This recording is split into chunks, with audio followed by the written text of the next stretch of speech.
Waandamanaji 1000 wakamata Uturuki, na huku maandamano hayo yakitimia siku 6 Istanbul. Hii ni Nje ya Box TV update, langu jina ni Christina Mbaruko.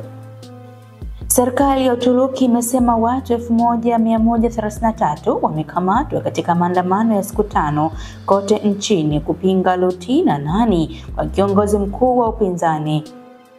Imesema watu wamekuwa wakitumia vibaya haki ya kuandamana na inaonya kwamba kufanya vurugu barabarani haitavumiliwa. Maandamano hayo yalianza wakati meya wa Istanbul Ekrem İmamoğlu, mpinzani wa Rais Erdogan, alipokuwekwa kizuizini siku ya Jumatano kwa tuhuma za rushwa. İmamoğlu amesema mashtaka hayo yamechochewa kisiasa, jambo ambalo Erdogan anakanusha. Rais wa Uturuki Recep Tayyip Erdogan amesema chama kikuu cha upinzani nchini Uturuki kina uhakika na majeraha ya afisa wetu wa polisi katika mashambulizi ya waandamanaji wahalifu, kuvunja madirisha ya wenye maduka na uharibifu wa mali ya umma.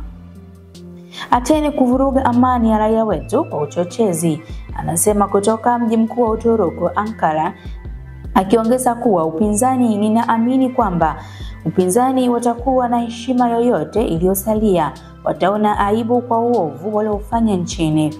Wakati hali ya kisiasa ikiwa mbaya, uchaguzi wa rais wa Uturuki haujapangwa hadi 2028, huku İmamoğlu akithibitishwa Jumatatu kuwa mgombea wa chama chake baada ya kura ya wajumbe kupitisha. İmamoğlu alikaa gerezani Jumapili usiku na akakabiliwa na kesi hiyo ya rushwa inayopingwa na kupigwa na wafuasi wake walioamua kuingia mtaani. Hii ni update, langu jina ni Christina Mbaruko. Usisahau kusubscribe, kulike na kushare ili wa kwanza kupata notification.